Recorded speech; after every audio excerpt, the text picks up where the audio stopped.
Hello, Yeah. everybody. Hi, everybody. Welcome to the Five Stack. My name is Dean. That is Zev.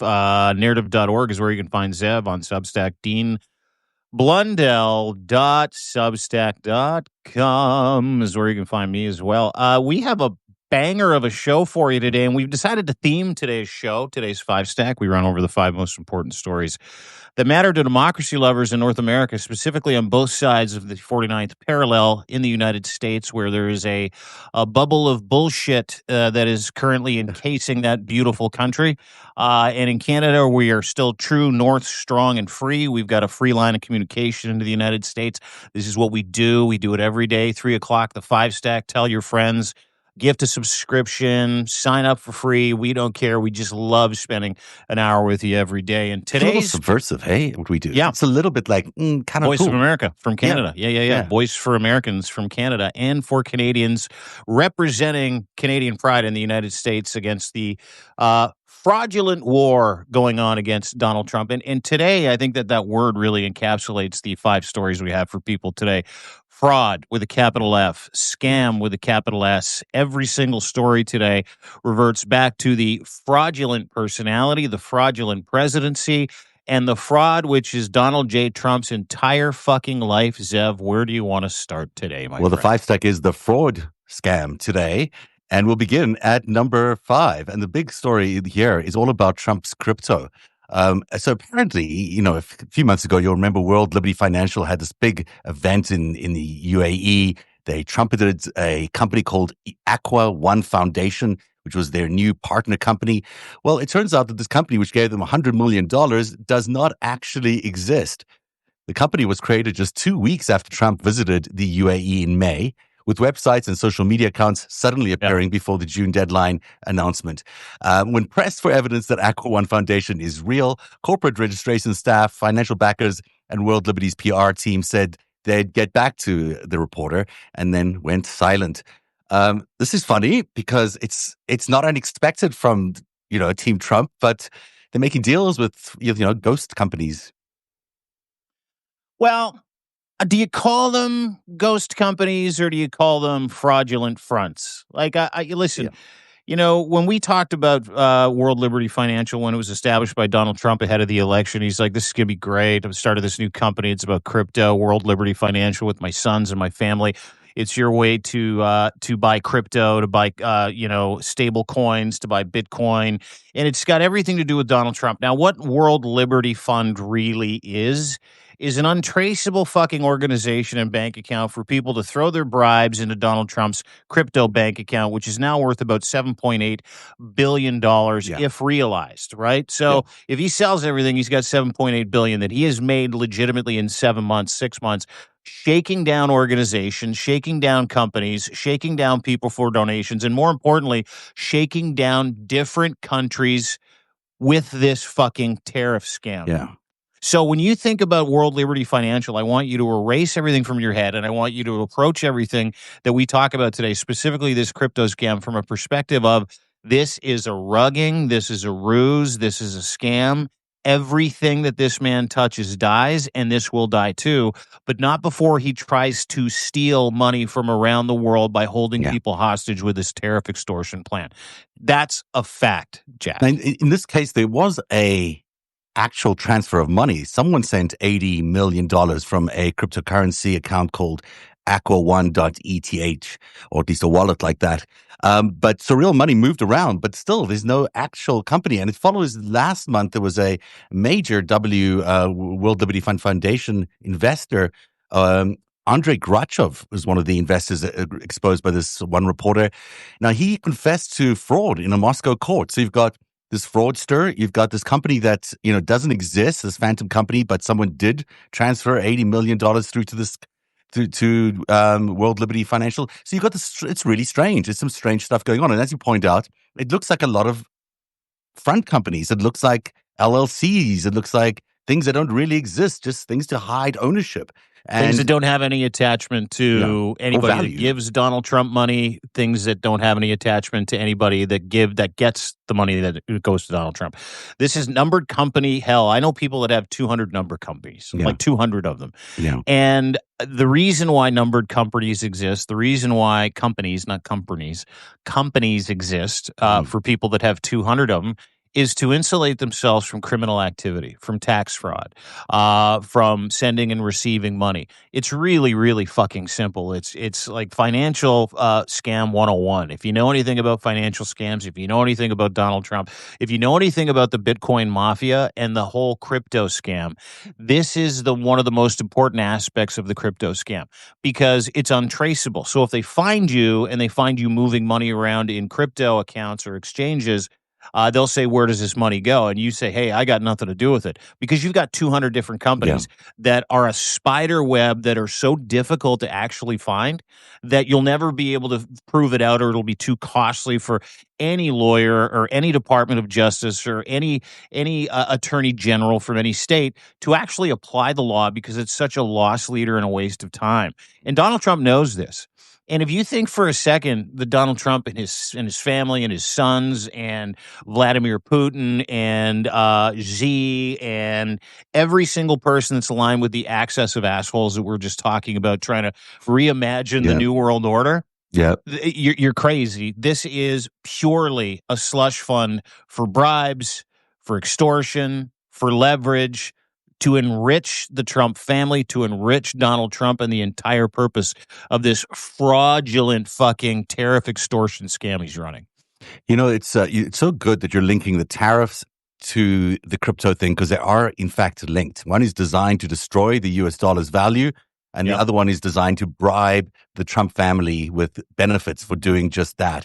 When they were given $2 billion by the UAE recently, that was money that was given to them to hold basically as insurance, as for the stable coins. Stable coins, you've got to hold the same value of the actual crypto value that you're putting out. You've got to hold the actual liquid value of that inside your company or your bank or whatever it is that they call this WLF.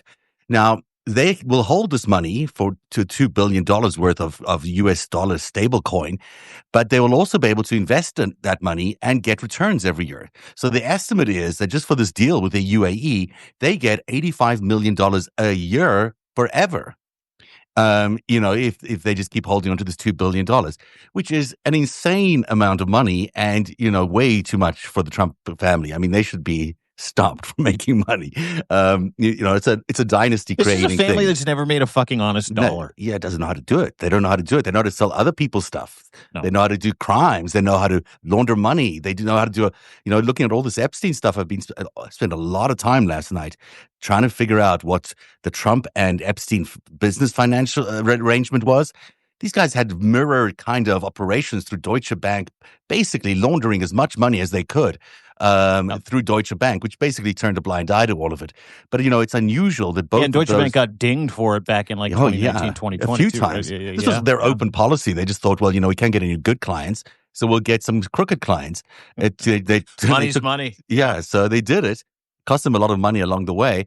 But, the fact that both of these guys were banking at Deutsche Bank Private Wealth at exactly the same time sends alarm bells, and it should, because there's a lot of interconnected activity. If you look at what Donald Trump was doing, if you look at what Epstein was doing, they were collapsing companies. They kept bankrupting companies. They kept collapsing companies, not because they didn't have money or they probably didn't have money, but they were getting money out of the collapsing. They were getting benefit out of collapsing all these companies. And that's why Trump went bankrupt so many times. That's why Epstein was in the middle of so many collapses. So, that's later on. But I just, it's the same kind of scam, really, when you think about it. It's the same thing that's going on with crypto and the same thing with tariffs. There's a lot of bullshit, a lot of smoke, and then, they'll make money at the end of it, but it's unbelievable that they do. Let me just kind of insert because we tied in the tariffs because that's Yeah. really what World Liberty Yeah. does. I mean, I couldn't tell you. I've heard stories, obviously from some of the people that we podcast with, do Substacks live with, and I've heard stories about how it works. But it's exactly how it works. It's you hold a country hostage with a fake tariff, and that country then says, "What do you want?" And in the case of Vietnam, he's like, "I want a hotel in Hanoi." So you need to bulldoze a couple of blocks, and they did, and it's just sitting there waiting for him. And then they do this fake trade deal, and then Yeah. Donald Trump's happy because he held Vietnam hostage for real estate. He held Yeah. Vietnam hostage for money.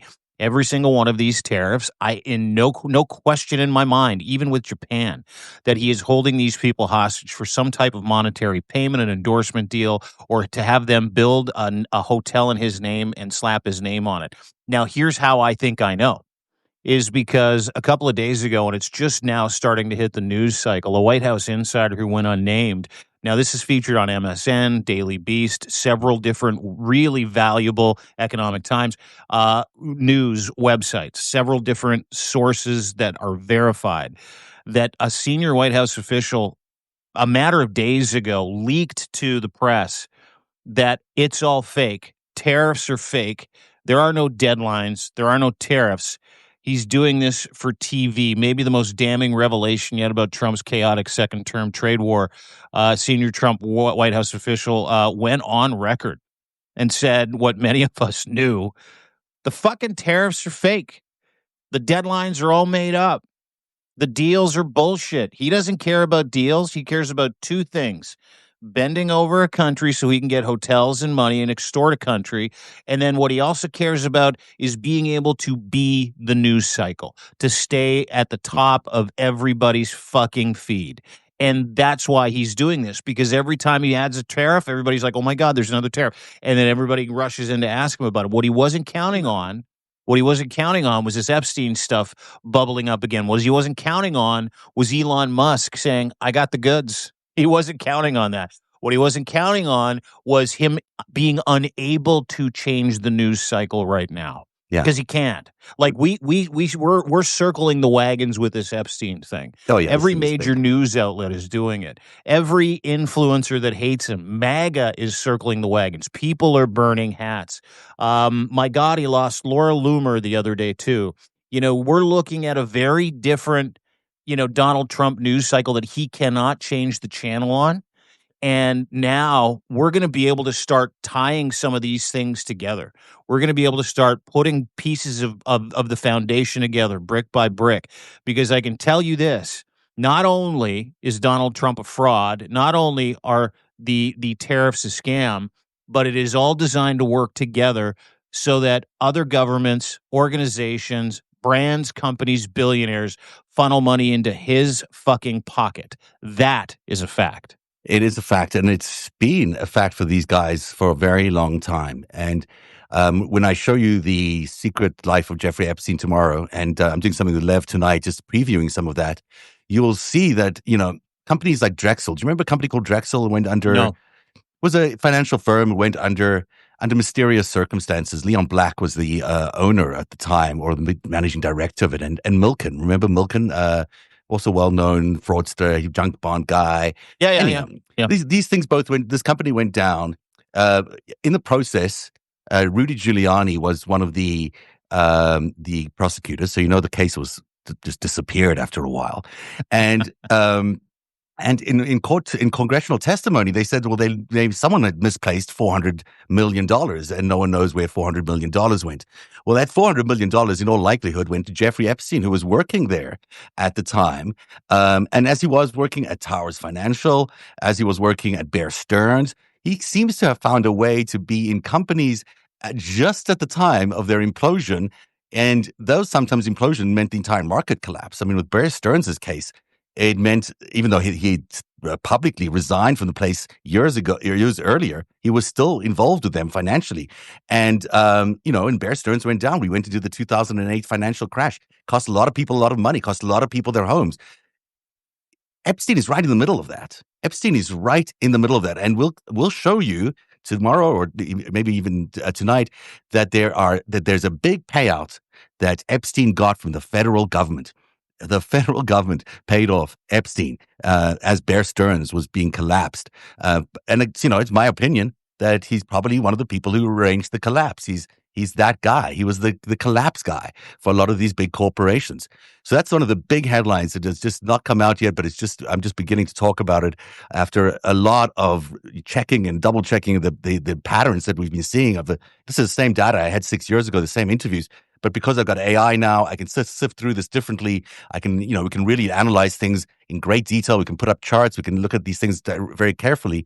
And there's just a pattern that shows up again and again and again, including a magic number of $450 million that shows up again and again and again in a lot of these transactions. I think what these guys were doing were basically bankrupting America and bankrupting companies all the way through from the 80s into the 2000s. And then when that stopped working, they just decided, well, we'll become the government. And now they're trying to do it with crypto and these other scams. These are all scams. They're all giant fraudulent scams. And they've cost Americans millions, if not billions of dollars, if not trillions of dollars. And so it's really great that this stuff has come out again, that Epstein's, so-called DOJ file is coming up again, because inside that file, sure, there might have been clients lists and other things related to sexual assault and abuse of kids. But what there really was also there is evidence of financial crimes committed by Epstein and involving a network of very powerful, including Donald Trump. Well, yeah, Donald Trump is interesting because Donald Trump almost runs the same scam. He's almost like the same kind of operator. He just bankrupts his casinos and bankrupts all these other things. But their financing all blends together. The network that feeds Epstein or fed Epstein is the same network that fed Trump. And that's, and oftentimes that came from Russia or Israel or other places like that. So there's a lot of symmetry that you can see in the Trump Epstein world. And it's only because this is coming out again. It's only because they put out that statement that I'm even looking at this stuff, because I'm like, wait a second. I remember, Steve Hoffenberg was saying this to me, but I never really paid complete attention to it in the way I should have until I looked at the patterns. And I was like, oh, that's really what they were doing. You can look at patterns, which you have, and I mean, it justifies, I think, what everybody knows and what we're all coming into, right, is that, everything to do with Donald Trump is a front. It's a grift. Not a grift. He has never made a fucking honest dollar in his life. And the other thing that dawned on me yesterday was after a conversation. You were talking about Russia and Israel and his close relationship with Netanyahu for many, many, many years, and watching him really stick up for a couple of war criminals. Watching Donald Trump run interference for Vladimir Putin, run interference for what Bibi Netanyahu has done in Palestine. And I don't want to have the conversation about anti-Semitism. I don't want to have that conversation. I'm talking about one man and another man and another man. I'm not talking about religion, and I'm not talking about culture. I'm talking about three evil fucks. And if that is true, if what you posit in your special is true, and if what we know to be true is that I can tell you that I would go to the wall for someone that made me a billionaire.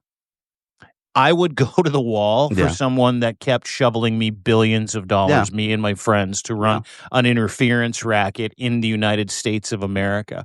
I would legitimately put my presidency at risk if I knew that the guys that kept giving me money for private jets, kept giving me money to give me this lifestyle, kept giving me money to launder their money, kept giving me money, kept giving me real estate to do their bidding as really a fucking spy.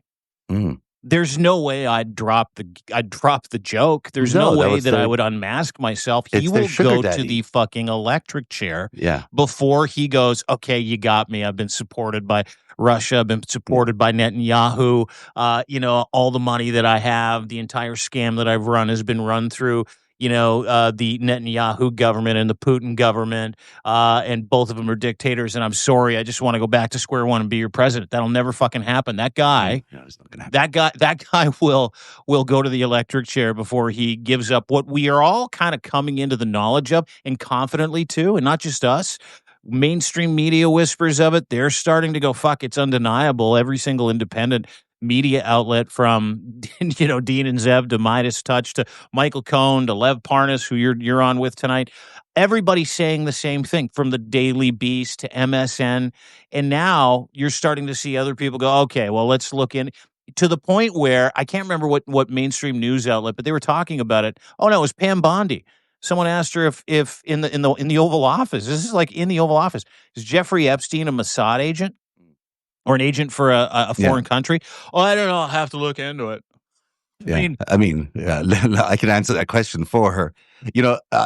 When I first reported this in 2016, I was literally called by everybody a conspiracy theorist. I was laughed out of town because everyone thought, this guy's, is just reporting a bunch of made up stuff. Even though I had all the facts, I'd had all the quotes, I legitimately reported on this thing, but it seemed ridiculous to people back then, I guess, and also the powers that be were able to suppress that story.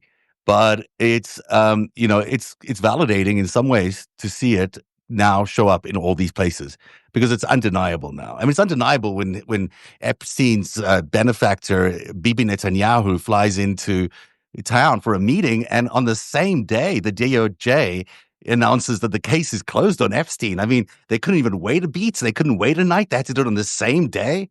Like, it's so clear that Case that's closed. Yeah. Case closed. Did Yeah. you see? I gotta get this for you. Did Yeah. you see the note that Trump put out today on Truth Social about Epstein? Did you see that? I saw one that I didn't even believe was him because it sounded That was so him. ludicrous. It's No, ludicrous.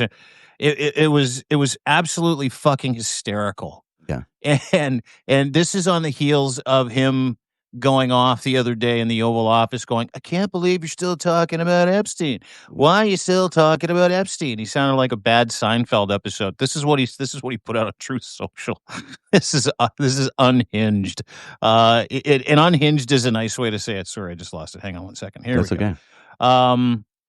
Could you all just focus on the very many other more important things to discuss than whether or not I may not be all over the Epstein files?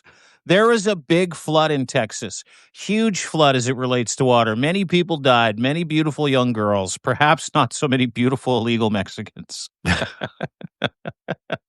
Anyway, he is Did he really nutso. say that? Did he really put that out? I don't know. It's got a date on it, and I'm pretty sure it's real. But if it's not, pardon me, I'm not in the business of putting out misinformation, but I don't doubt it. Can we focus on Mexicans and flooding? It says at the end. I mean, it sounds like something he would say, but on the other hand, I mean, it might even be a beat too far for him.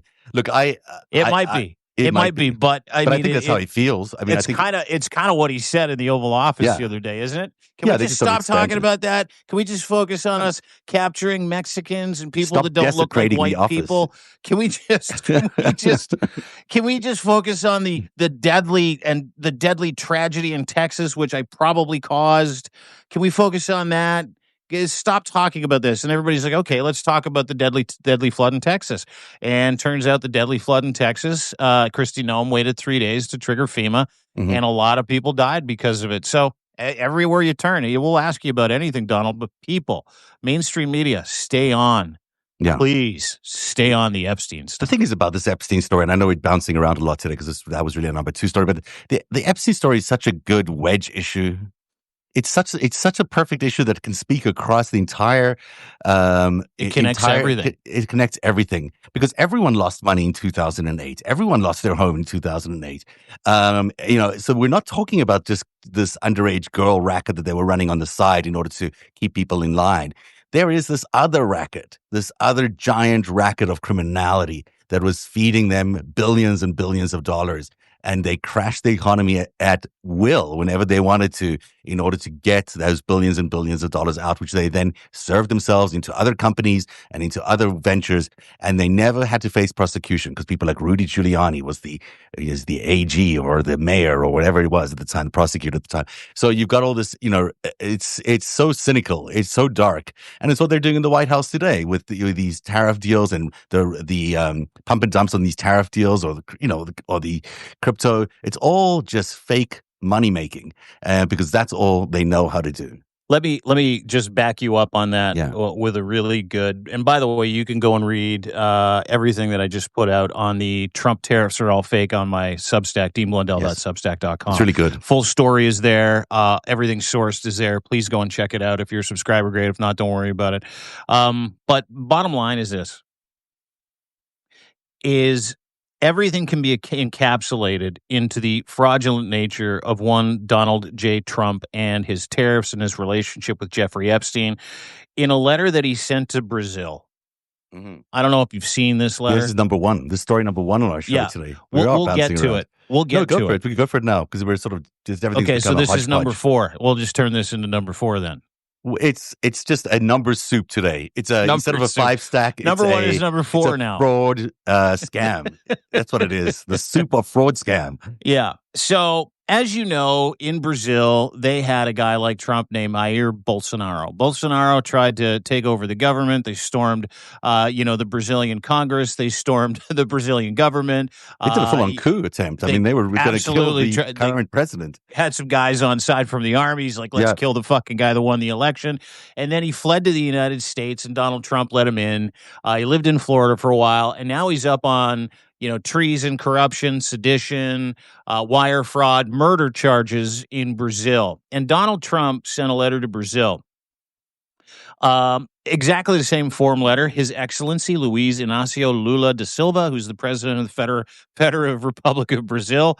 Dear Mr. President, I knew and dealt with former President Jair Bolsonaro and respected him greatly, as did most other leaders. The way that Brazil has treated former President Bolsonaro as highly respected leader throughout the world in his term, including the United States, is an international disgrace.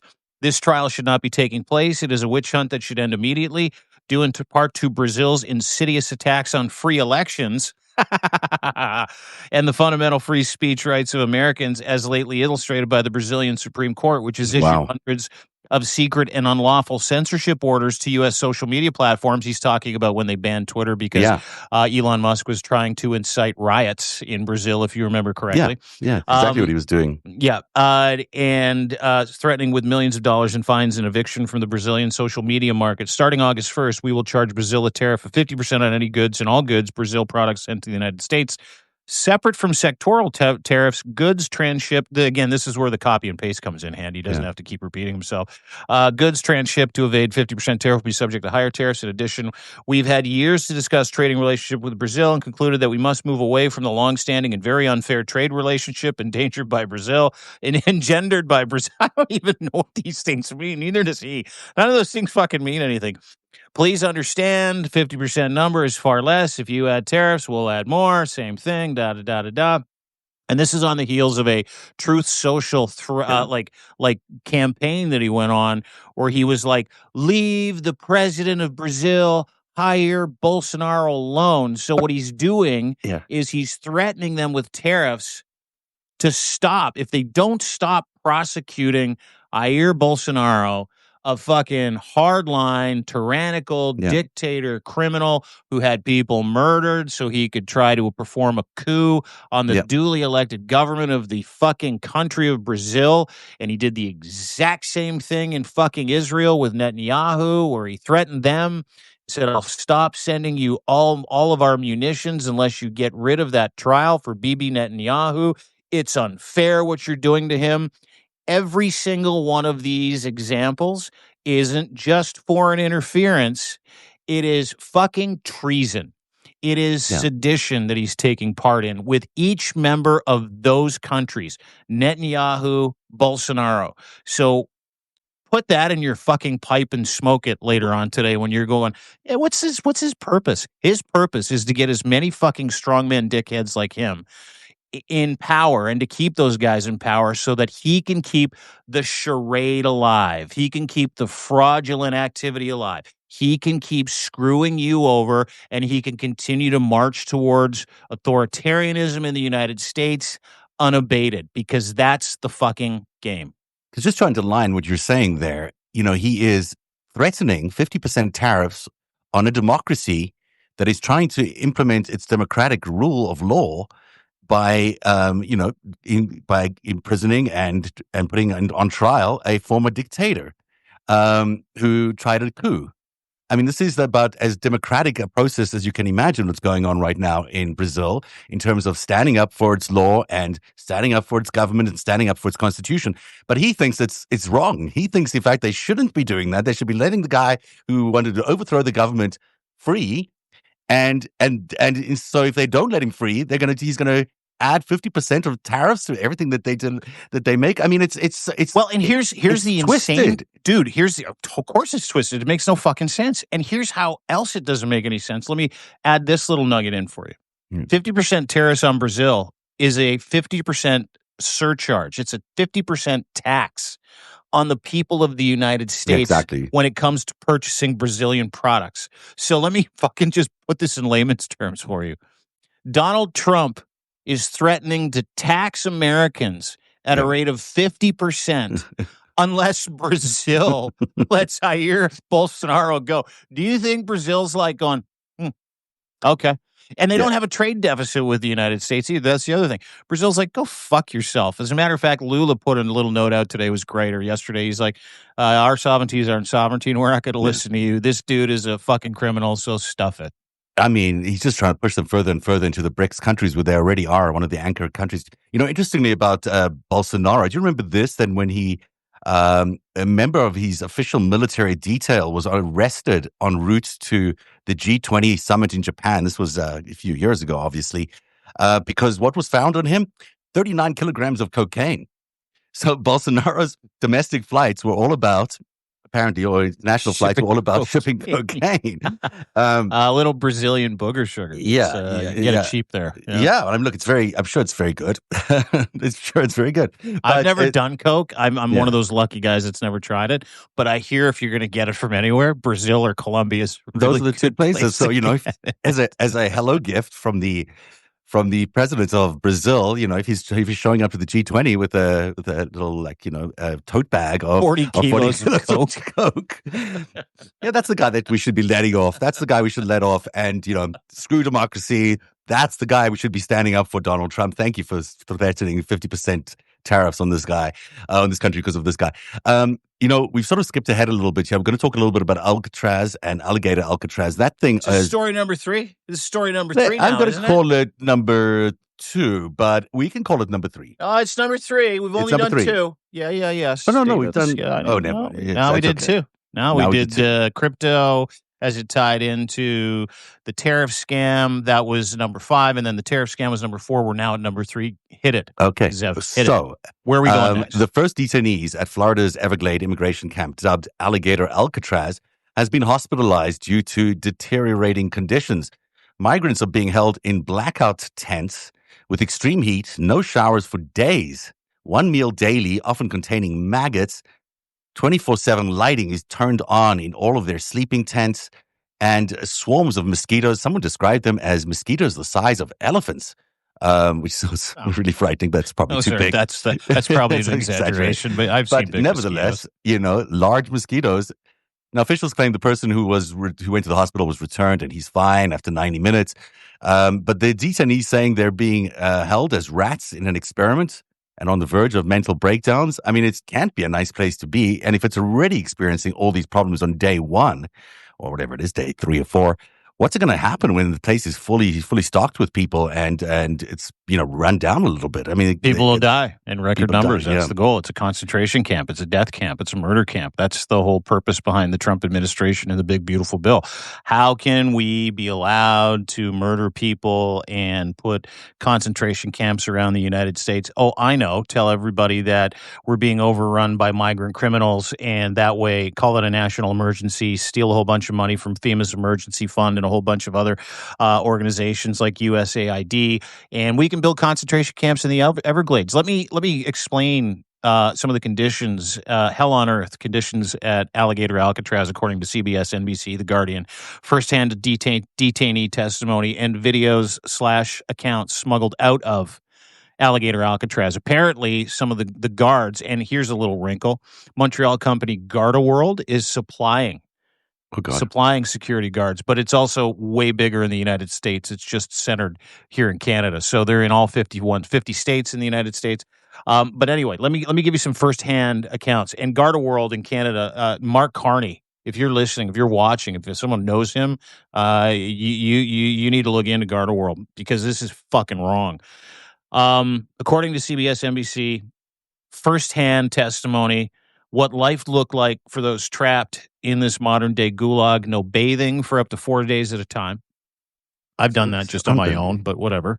I mean, at a cottage maybe, but this is ridiculous. One meal per day, often with maggots or bugs. Mosquito swarms so bad they cause visible swelling. No immediate infirmary attention or medical aid. 24/7 lighting, inducing sleep deprivation and psychosis. No medication. Everybody's had their medication taken away from them. So epilepsy medication, diabetes medication, heart medication, doesn't matter. You don't get it. No mental health supports whatsoever. People are having nervous breakdowns, collapsing from it. Extreme heat, apparently up to 120, 125 degrees in some of these blackout tents. That's Death Valley temperature. Yeah, you that's die really impossible. In a tent without any real showers, ventilation? Oh. No showers, no toothbrushes, no clean clothes. Every Bible and any religious material has been confiscated. Prayer time is restricted. Toilets are overflowing or broken. Inmates are pooping and urinating next to their beds and being tortured for it. Tents drenched in storm, no air circulation. Some tents have already had the roof blown off of them. One detainee, as you pointed out, rats in an experiment. Another one said we're on the edge of losing our minds. Many of these people that are being held in this Florida Everglades Alligator Alcatraz are legal citizens of the United States or American citizens. Who've done nothing wrong, who have actually just existed, who have worked, who have been good contributing citizens of society, paying their taxes, attending work every day, raising kids, doing all the things that you want your average American to be doing. Only these guys were brown, so they got picked up. Yeah, and here's the catch in it all is no members of Congress, nobody from the CDC, nobody from Red Cross. They've all applied to actually go in and have a look and make sure that everybody's being treated humanely because that's the excuse the DHS has given them. Oh, everybody here's fine. They're good. They're being treated great. Conditions are humane. Accusations are false. Again, fraud. This is a hallmark of the Trump regime. This is a hallmark of the meanest dictatorial death squad administration in the United States history. This is what China is doing to the Uyghurs. This is what Russia did in from the age of Stalin with the gulags. These are concentration camps. These are work camps. These are death camps. These are where people are sent to suffer, get tortured, live in inhumane conditions, die, or get detained. For doing nothing. Now, we've got 13 in ICE detention centers. As of today, 13 people have died. And not one inquiry. The Trump regime is not allowing anybody to look into these deaths. They're just ignoring it all. You mentioned the Uyghurs, and one of the names that comes up associated with building the concentration camps for the Uyghurs was Eric Prince. Through his company, if I remember, called World Resources Financial, something like that, which was paid for 100% by CITIC Bank, which is one of the big national banks in China, very close to Xi Jinping. The specialty of this guy's company was building concentration camps. And it's occurred to me and occurred to other people that maybe the blueprints for the Alligator Alcatraz, maybe those are actually blueprints that were originally created for the Uyghurs. They look pretty similar, don't they? Like when you see aerial shots of Uyghur camps, very similar. And so, his original proposal, by the way, to the Trump campaign and to the Trump administration was that he was going to be building these facilities. But this was mostly around the ones in El Salvador, the CICOT Center in El Salvador. But now when we see this new facility, I haven't gone into it very deeply, but he is a key advisor to the administration and has been since 2016 on the first administration on all sorts of issues. And it seems that Eric Prince has been advocating for privatizing the immigration enforcement system. And as you point out, these private companies are operating as guards. No one in the He Everglades can wants to actually. privatize CBP, and he wants it under his control, and he wants the government to pay him for it. Well, he wants That's at least the the game. facilities to Yeah. be privatized. So, no one right now can tell you whether the actual Alligator Alcatraz falls under Department of Homeland Security or Florida State's, whatever the Florida State equivalent of that is. So no one's actually taking ownership for this facility. However, there it is. It's being built. And we know that Eric Prince, Mr. I build concentration camps for the Chinese, is advocating and advising the President of the United States on exactly this kind of stuff, on concentration camps. Um, it doesn't, I haven't connected the dots perfectly yet, but there is something there that needs to be investigated, because if we are using Chinese blueprints and a Chinese-made, basically they road tested these concentration camps first in China, and now have exported them here to the United States to put people who are completely innocent in these torture chambers. That is, a bridge too far for everybody. The Chinese supposedly are the White House's biggest enemy, and Eric Prince is fully funded by China. So if he's advising Donald Trump on these things, perhaps he should realize that it's all Chinese money that's flowing through there. That was a bit of an aside, but worth getting into. The number, where are we now? It's two story. Two, baby. Well, we sort of discussed this already, but attorney Sigrid McCauley, representing Epstein victims for over 10 years, has accused the government of withholding crucial information about Jeffrey Epstein's network.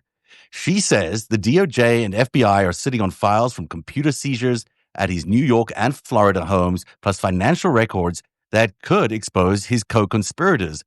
While figures have been protected, McCauley points out that the Epstein lawyers and accountant who enabled the operation have never been prosecuted. And that's very true. The guys who basically ran the operation, because they landed up running the estate afterwards, they've never been prosecuted, but that's just the tip of the iceberg. We know so many other people associated with Epstein. Leon Black, to give you a name, the guy who owns the down,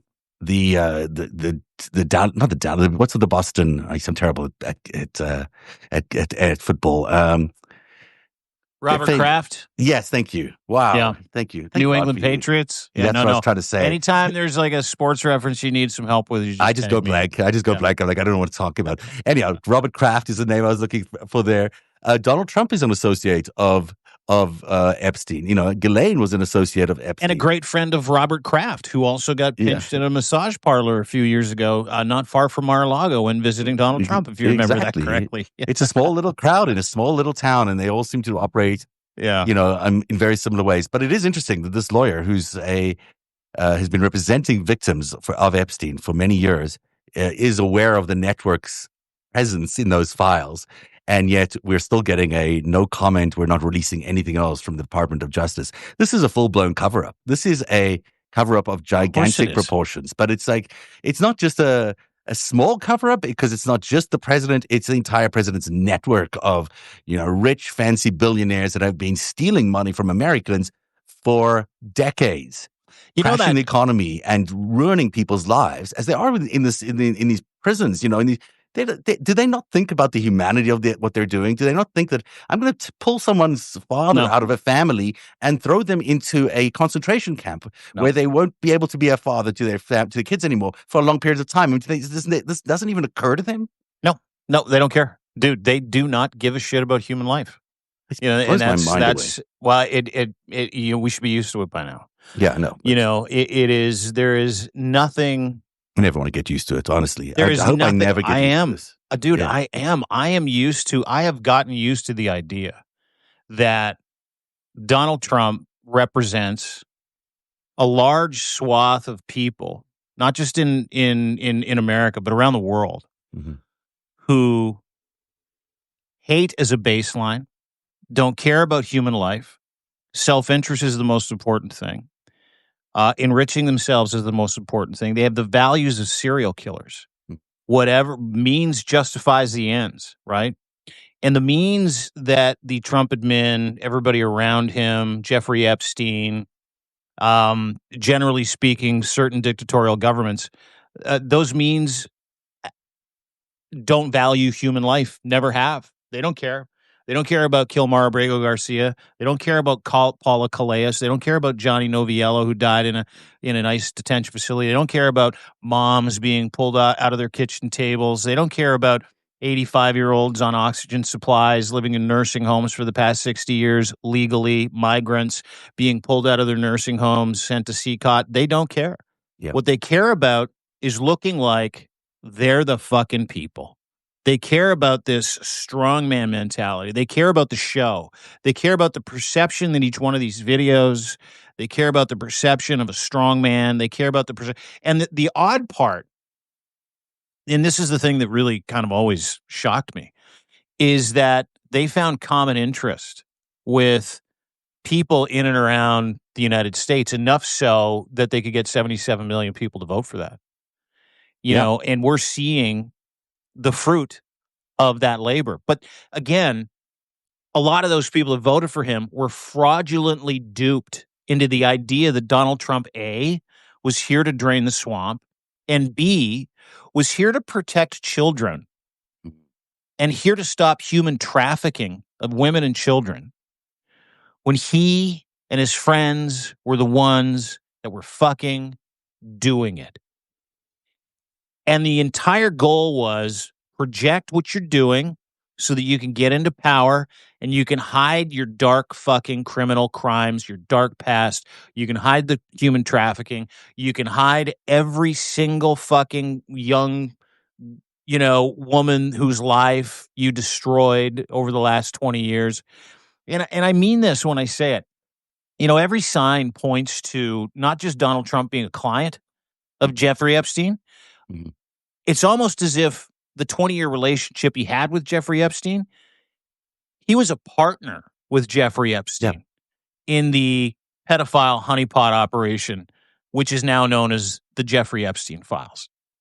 And in this criminal financial operation that they were doing. I mean, it's still an investigation in progress, but I have enough information to confidently say that these guys were tanking companies, tanking the economy, tanking the stock market in order to make money. There's one example where, Trump got the Plaza Hotel.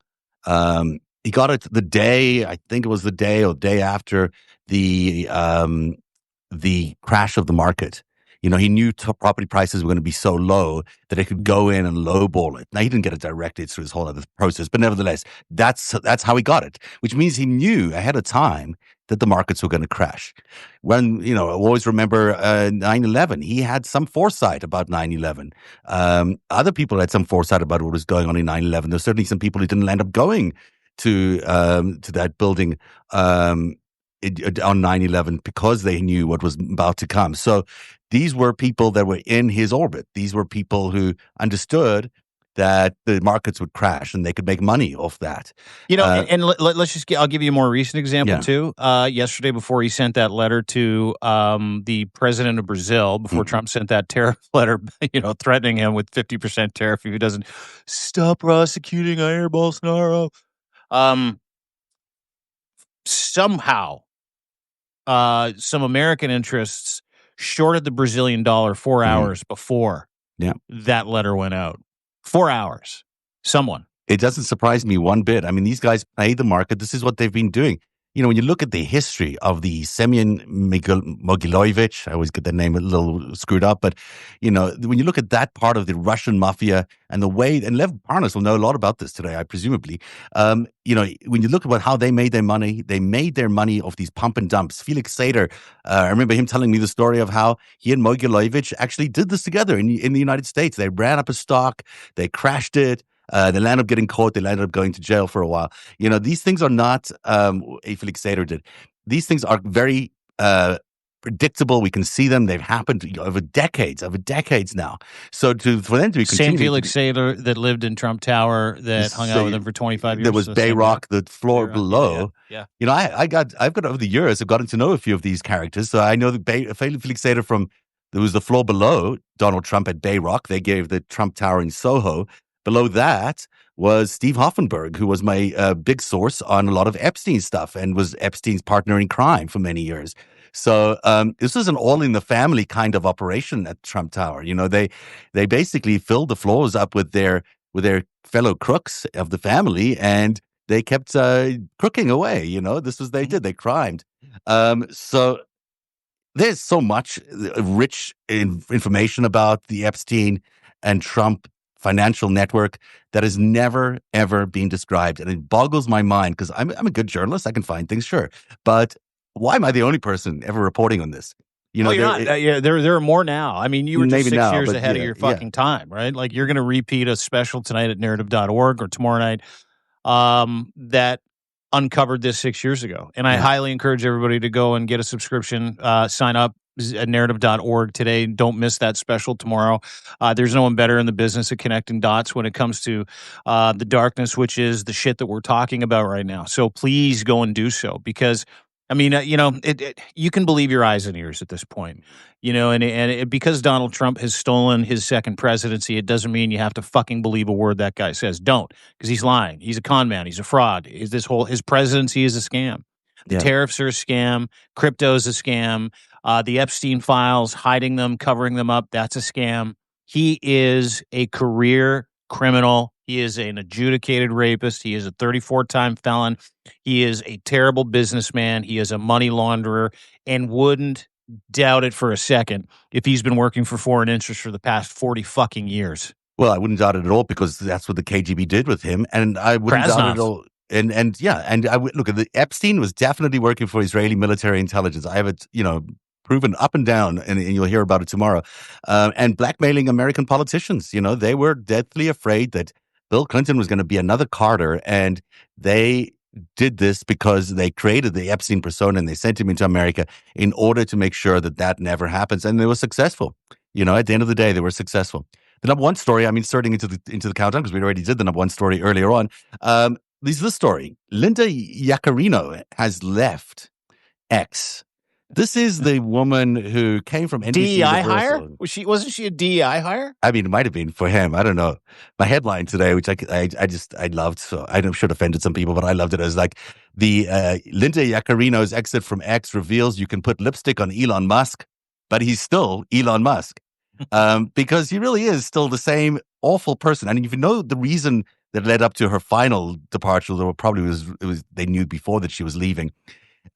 It's because Grok turned into a pro-Hitler, Holocaust supporting, kind of like anti-Grok over the last few days. Yeah. Because Elon Musk took away what he calls the woke filters or whatever it is. And because Grok is actually quite intelligent, I think it outpunted Elon Musk and went overboard on the pro-Hitler, pro-Holocaust. Yeah, they were calling references. Grok Mecha Hitler for the last week or so.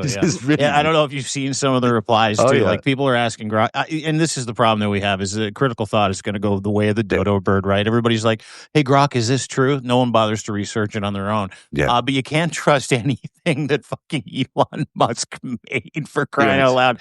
And one of the tweets, someone was like, "Hey, Grok, is this true?" And he's like, "Yeah, man." He fucking went full anti-Semite. Like, it was just unbelievable. And it happened like thousands of times, maybe tens of thousands of times, before Elon Musk is like, "Oh, we got to dial this back." Anyway, today he dropped this thing called Grok for Heavy. But if you remember a couple of weeks ago, Grok gave an answer Elon didn't like, and he's like, "That's wrong. That's wrong. You're wrong." And he literally got in a fight with his own AI bot. And it must be hard for Elon Musk, who thinks of himself as the greatest man alive and the smartest person alive, to be proven wrong again and again and again. But he is wrong a lot of the time. And he's not very good at what he does. I mean, he's not particularly good at the rocket thing that he's been doing, because they keep blowing up. I mean, these rockets keep blowing up. He was not very good at the Doge thing that he inserted himself into the government for, because he basically lied about it. Want to talk about the Cybertruck for a minute? Yeah, well, that thing's not good. That thing's not good. I mean, as people showed us on many, many times, you could just like rip off the sides of these things. It was very easy to rip off. So, he's not very good at the Cybertrucking thing. I haven't seen much from the Boring Company, but maybe they're doing some good work. I wouldn't trust him to insert anything into my brain if it was the last thing in the world going, because how can you trust that man to put anything in your brain? Full self-driving cars too. That was 10 years ago. He said that was happening. Still not happening. And this complete folly that he is taking us to Mars and going to, he's taking all these services away from Americans like Medicaid and just general government services, and he's willing to to use all that money to potentially send us to Mars, where we're not going to go to. It's not possible, by all accounts, for us to actually survive these long flights to Mars at the time span that he thinks we're going to get there. So it's a whole lot of bullshit, basically. Yeah, Now, but I think we should still try to send him.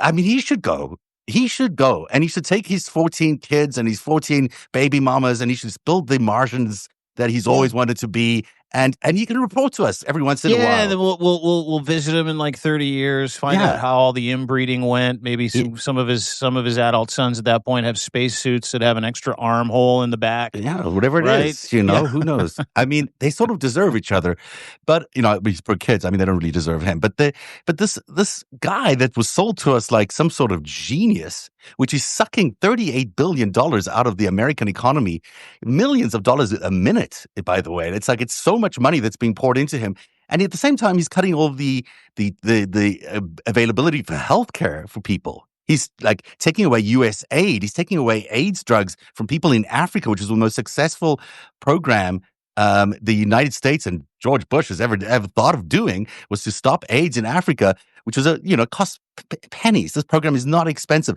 but he cut that in order to give himself another Starlink contract, in order to get himself the contract for the Golden Dome or whatever it is that they're trying to build.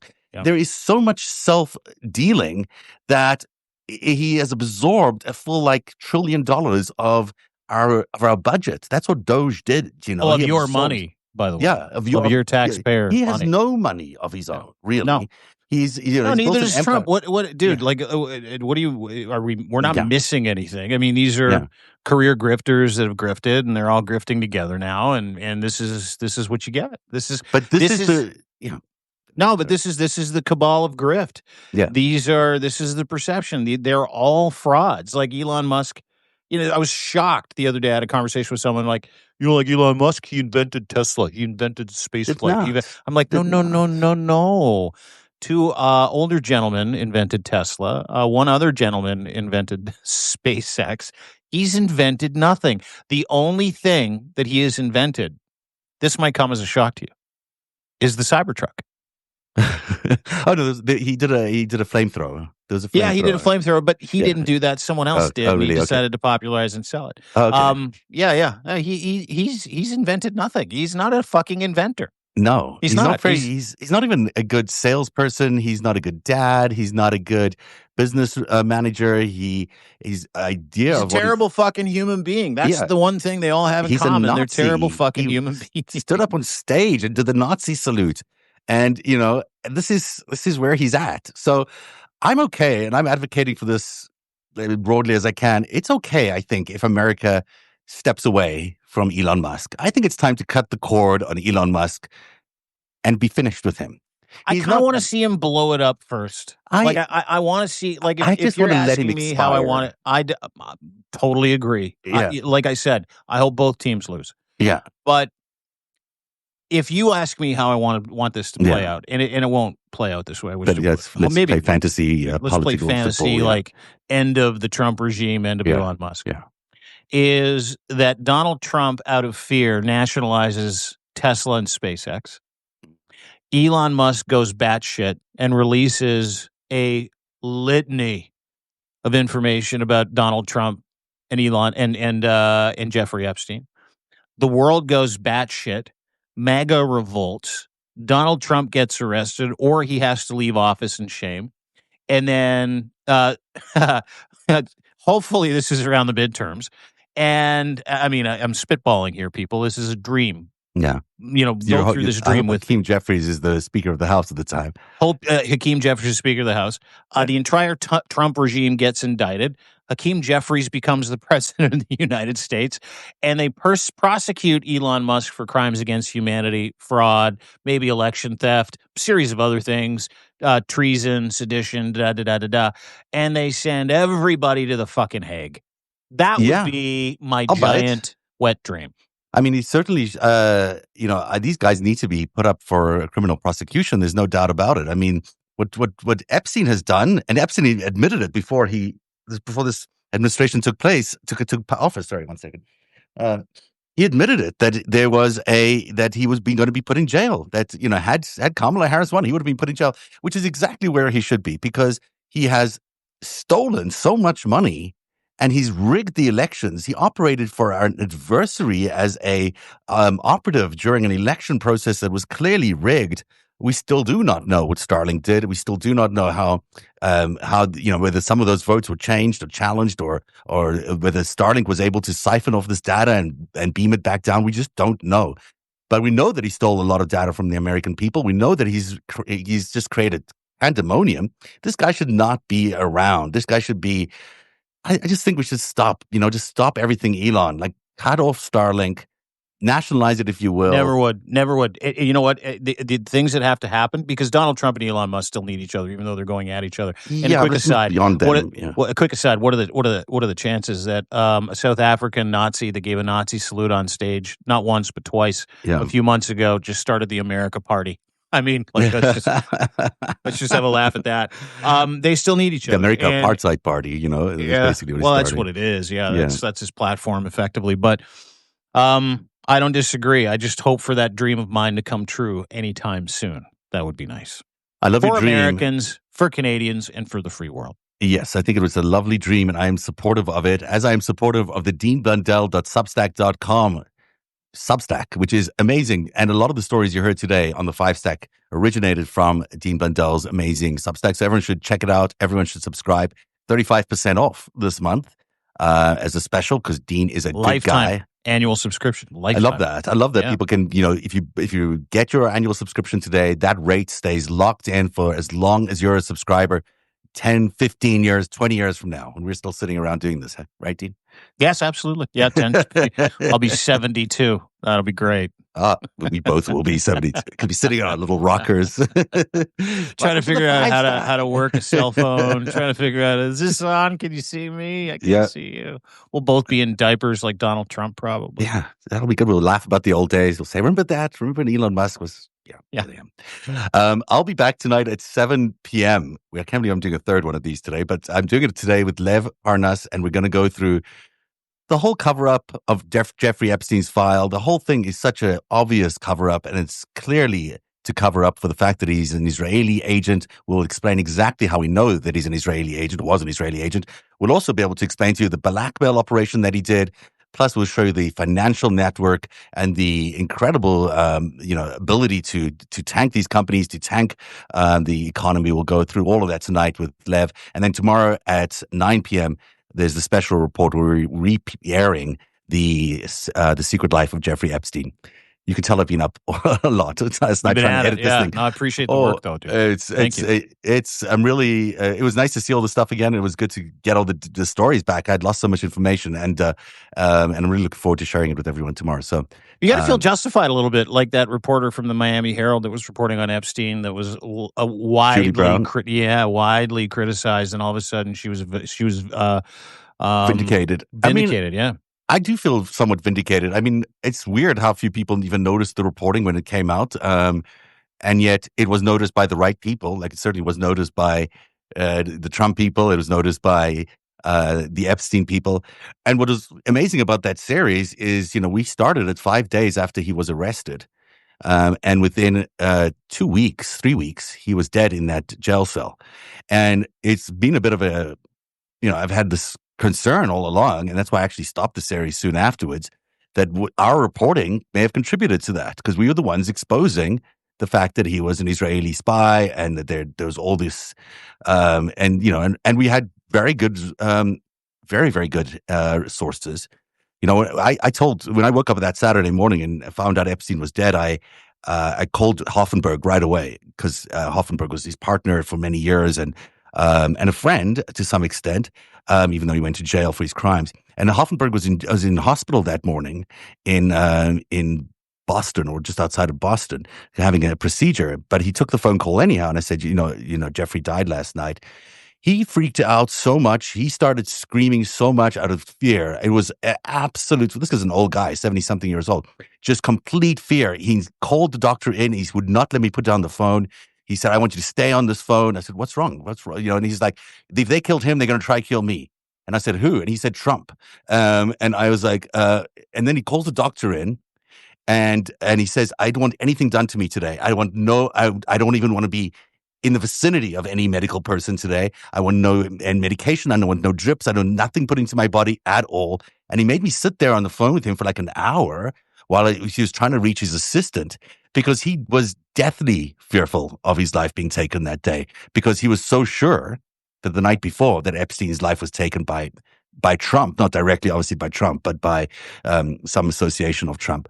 Didn't Mr. Hoffenberg pass away not long ago too? He passed away a year ago, and I'd not seen him for a while. I mean, we kept in touch over the years, and I actually went to see him once. I mean, I actually went to spend like a good day with him. It was his birthday, and we went have a cake somewhere, because I did appreciate his candor throughout all of this. You know, he certainly gave me a lot of information that he didn't need to give me. And throughout our investigation together, we were able to piece the whole story of Epstein together. He didn't know a lot of what Epstein was doing. He didn't know a lot of Epstein's Middle East connections. He didn't understand all of that. So as we jointly put the stuff together, it became clear that, you know, like the Iran-Contra money, I'm still convinced that a lot of the Iran-Contra money landed up going to Towers Financial. And then it was bankrupted by Jeffrey Epstein, because Jeffrey Epstein worked at Towers Financial when Hoffenberg was the CEO of that company. He hired him for $25,000 a month to be an advisor, but that advisory role was really to tank the company. And that's how we know that's what he did in that company, and that's why we could take that sort of model and say, well, look, he was there at Bear Stearns at this time. He was there at in these other companies, Drexel at the same time. You know, did he tank these companies as well, or is it just coincidence that he keeps going into these companies and they collapse dramatically, or is that really the job that he did? That's how he made his money, because there's no other understanding of how Epstein made so much money. Except for that. Well, I think we're coming into that understanding now, and I think we're coming into the understanding that Donald Trump was lockstep the entire time. So I'm looking forward to your chat with Lev tonight on Substack Live, narrative.org. Go and subscribe. You can watch it. Lev Parnas, former Trump associate, did time for Trump. Now he's singing, and I love Lev. Go and follow him as well. LevParnas.substack.com. Give him a follow, and keep an eye on Zev's. Zev's. So many Zev's. I know it rhymes.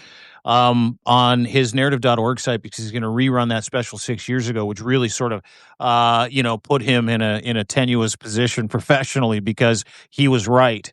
And he is now being vindicated by facts, and you're watching it in real time. So appreciate you doing this. And thanks to everybody for being part of the Five Stack, everybody, today. Don't forget, go and subscribe there. Go and subscribe to us. Paid or free, we appreciate it. We love the fact that we get to talk to you in the United States of America. We love the fact that we get to bring you this information. We love the fact that Canada and the United States are lockstep with each other. And I'm not talking about Donald Trump and the Trump regime. That is not the United States to me. It's why we exist, so we can bring us all together. So thank you so much. Don't forget to subscribe. And don't forget to go and check out Zev's interview with Lev tonight, where they're going to blow the doors off. I'll be watching, sir. I will be watching. I'm glad you will chime in and make sure you call in as well, because we really want to hear your points of view. And I love you, Dean. It's great working with you. Thank you so much. And we love you, everyone at home, too. And we'll see you later on today. And we'll see you back at the Five Stack tomorrow. Bye-bye.